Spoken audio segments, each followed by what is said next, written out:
I believe you know why I'm in this trade. Okay, this is a bigger trade, so let me not really explain it.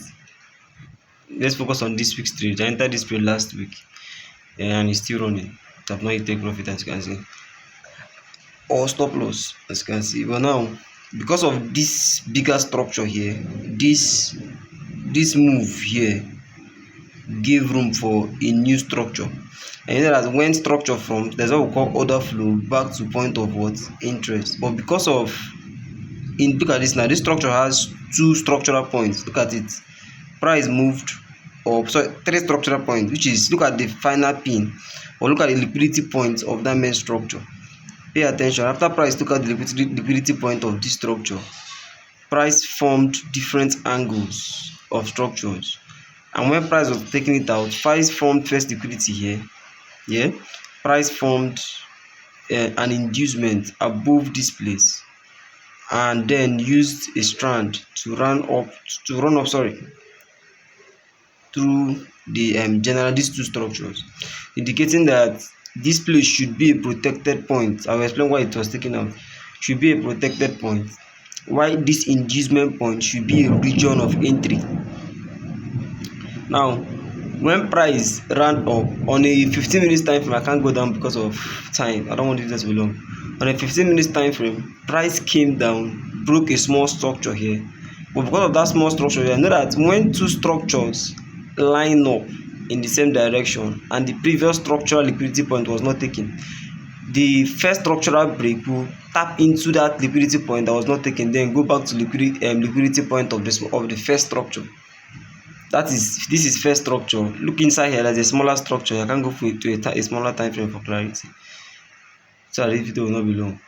So let me go down.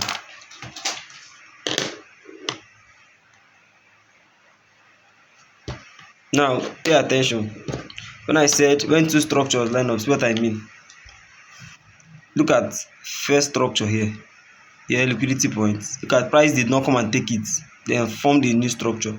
So when price was coming down to take both out, what did price do? Price tapped into a liquidity point as to validate that previous structure, then ran back towards its own liquidity point, which is this region, then continue the range, which gave us my first trade for the week.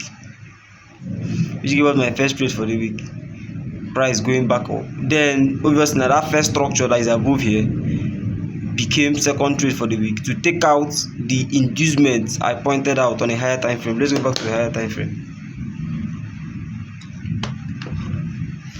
The inducement I pointed out on a higher time frame. So after this inducement, I was started expecting price moving up, but because of certain reasons, I knew that price might come down a little bit to validate this region.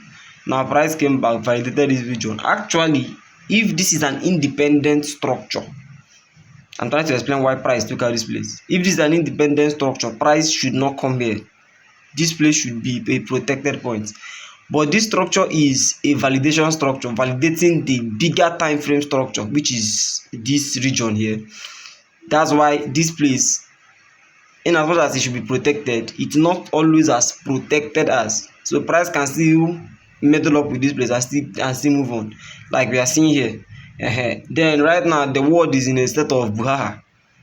You get, so structures are not holding as they should, and gold is doing wonderful this period. So but let's see how it goes. It might end up flushing me out. It might end up being a good trade subsequently. So let's see how it goes. So I'm expecting price to come up to this region, then we'll now know what's up.